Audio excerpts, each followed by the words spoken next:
It was a dark and stormy nocturnal phase of the diurnal cycle. Cliché. You sound as a child. The Ancestral Whispers audition tape for There Will Be Blood somehow makes it into the script. Also, I had to decipher those whispers myself because the captions, for the most part, have completely ignored them all season, making life more difficult for Dune Prophecy fans. Dune Prophecy fans. I honor my grandmother, but this great work of hers must be destroyed. Turns out Tula and friends were there in the room, and that their role in Dorothea's murder was essentially the same as when I saw them run down the stairs in the first episode. Thank you, flashback from a different perspective that reveals no new information to the viewer. I had no choice, Tula. Thinking you didn't choose to murder like some kind of cult leader instead of choosing to craft a manipulative argument like some kind of cult leader. I'm pregnant. Then I will support you.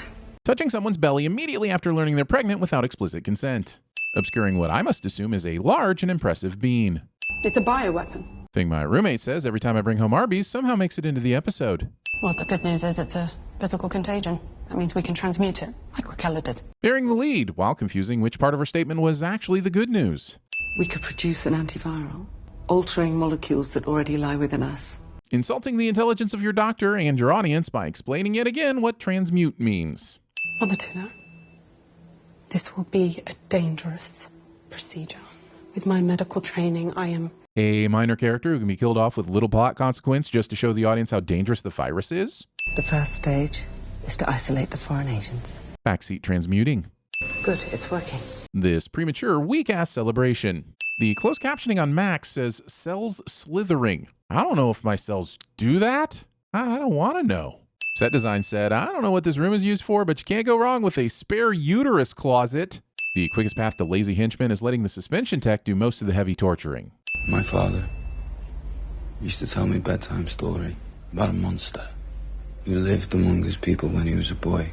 He made sure I knew never to trust a Harkonnen. Which is odd, because when Tula poisoned the Atreides beefcakes in episode 3, she was using the surname Vale. Every moment she's in that cell puts her at risk. Of what? The suspension cell seems pretty secure from everyone but you, and I'm thinking Inez probably won't be shanked in the yard. In responsible hands, any tool can be used for the betterment of humanity. Someone wrote this line being fully aware of the fleshlight. Our entire race nearly died fighting machines. I would have rather seen that instead of whatever this season has shown me. Processes only the problems we feed it. Ignoring the OC Bible verse, TVSins 4:4, AI shall not live on problems alone, but on every word that comes from the mouth of man. Unless we send someone to keep Avaco occupied until Natalia is ready to stand by his side. The Sisterhood's plan hinges on Javaco's Salusa getting secundist because it's not TV sins, it's HBO sins. Couldn't help but be worried about a child of the Atreides. Our bloodlines have never intersected until now. Show wants me to think that not even going back another 10,000 years would yield some evidence of a Harkonnen and Atreides taking a trip to the Bone Zone. Anaral, my son was not born a weapon. Well, no baby is born a weapon, but it is an unavoidable developmental stage. I can't be the only one who sees a butthole here, right?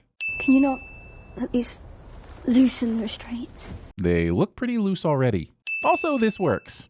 Which is why I've decided to send her on a tour of goodwill. Do you want to end up with a polyester leisure suit? Because a tour of goodwill is how you end up with a polyester leisure suit. Why are you cloaked in silence and chattering in secrecy? Because the show wants me to know that women be scheming. The Butlerian sisters who disbanded after Dorothea's suicide. Suicide?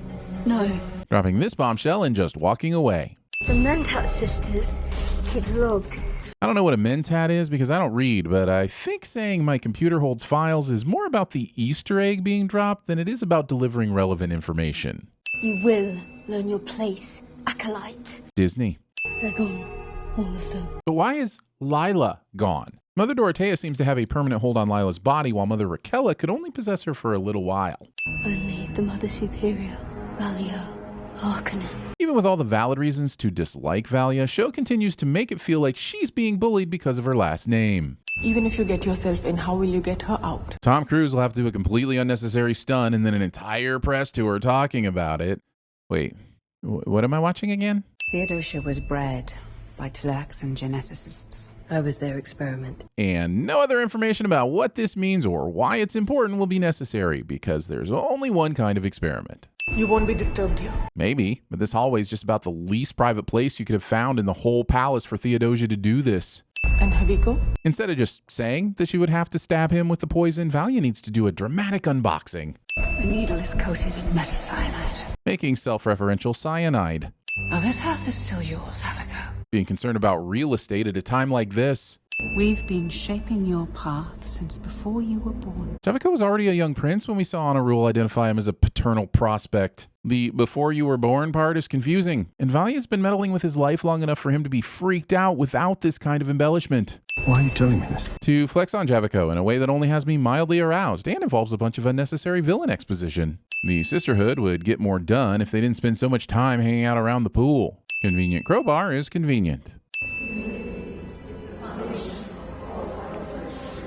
Every time these sisters are seen learning, they're always standing crowded around one reader. So the sin is schools that hate books and chairs. Not a single one of these choosy sisters chooses Jif. We need to leave. Not without him. I guess the voice is no match for the power of Inez's lady boner. Sir, I need to speak with you. Then speak. Desmond would be excellent at the guards in this place are terrible sins.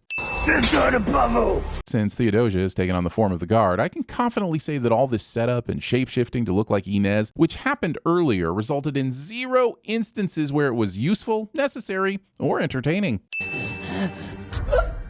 A sister who's been trained to transmute poison in their body has just died from poison, adding that ability to the list of things that will or won't work depending entirely on the needs of the plot. I have come to you to unearth the truth. A truth that will not contain an explanation for this 20-foot deep pool that you have to die to swim in. These are the remains of our most faithful. This is not the selling point I'm getting the feeling she thinks it is. Also, Dune skeleton crew. After all the drama around who was going to get the key to Raquel's work, I'm sad to see this door so easily defeated by a crowbar. We now go live to a cave rave in Budapest. Being hostile towards cool light shows. Barely in the world, and already you know so much sadness. A bunch of horrible stuff happened before the baby was born, and I'm led to believe a bunch of horrible stuff will happen to him later, but nothing is known to have happened during or around his birth. Why is line? You are so special. She's based this entirely on information received from Anna Rule GPT. I'm trusting you to get her to safety.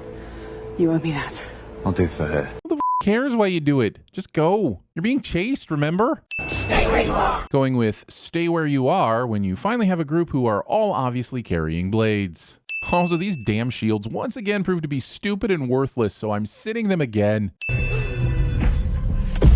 The long-awaited showdown between Valia and Desmond turns into a very strange and befuddling breathing contest. That's not how sound works. Valia's subconscious, or whatever, should know that. The odds of the first people Tula seeing being Inez and Kieran. You need to report to the checkpoint. Saying this to a person already bloodied and carrying a sword. Sword fight contains so many cuts that you end up not really seeing any actual cuts. You can't run from it. You can't fight it. You have to let it pass through you. Taco Bell.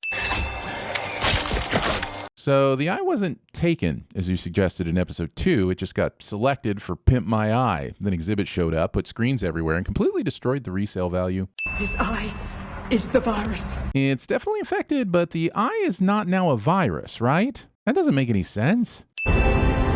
Dune series takes 6 episodes to properly Arrakis. Come, princess. Valia forgets to use the voice. The path to our enemy begins here. This confirms my suspicions that the past 6 episodes were irrelevant. Also, teasing a second season of Dune narcolepsy that I'm absolutely sure we're never going to. Beans, it's happening, isn't it?